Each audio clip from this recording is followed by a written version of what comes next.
নিষিদ্ধ হয়ে গেল কাজিনদের মধ্যে বিয়ে। চাচাতো, মামাতো, খালাতো কিংবা ফুপাতো, এবার আর কাউকেই বিয়ে করা যাবে না। শুধু নিজের দেশে নয়, বিদেশে গিয়ে এমন বিয়ে করলেও মিলবে না আইনি স্বীকৃতি। কিন্তু হঠাৎ কেন এমন কঠোর আইন?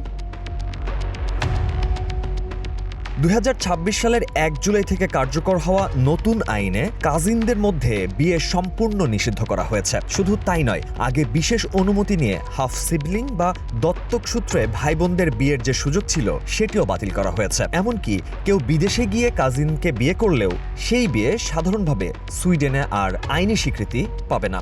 সম্প্রতি এই কঠোর সিদ্ধান্ত নিয়েছে ইউরোপের এই দেশটি।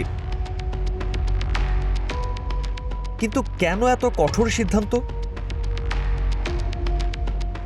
সুইডিশ সরকারের দাবি, অনেক ক্ষেত্রেই কাজিনদের মধ্যে বিয়ে পারিবারিক চাপ বা জোরপূর্বক করানো হয়, আর সেই বিয়েতে রাজি না হলে অনেককে সহিংসতা, এমনকি তথাকথিত অনার কিলিংয়ের মতো ভয়াবহ ঘটনার মুখোমুখিও হতে হয়। নতুন আইন এসব অপরাধ রোধে গুরুত্বপূর্ণ ভূমিকা রাখবে বলেই সরকারের বিশ্বাস। এছাড়া বিভিন্ন গবেষণায় দেখা গেছে, নিকটাত্মীয়দের মধ্যে বিয়ের ফলে জন্ম নেওয়া শিশুদের জন্মগত ত্রুটি, হৃদরোগ এবং বিভিন্ন জেনেটিক জটিলতার ঝুঁকি তুলনামূলকভাবে বেশি হতে পারে। তবে এই আইন নিয়ে বিতর্কও রয়েছে।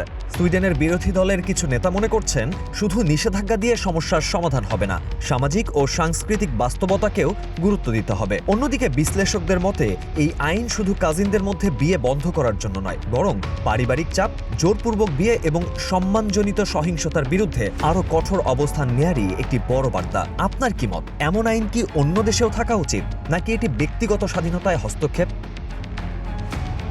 Mahfuza Refin, Green TV digital.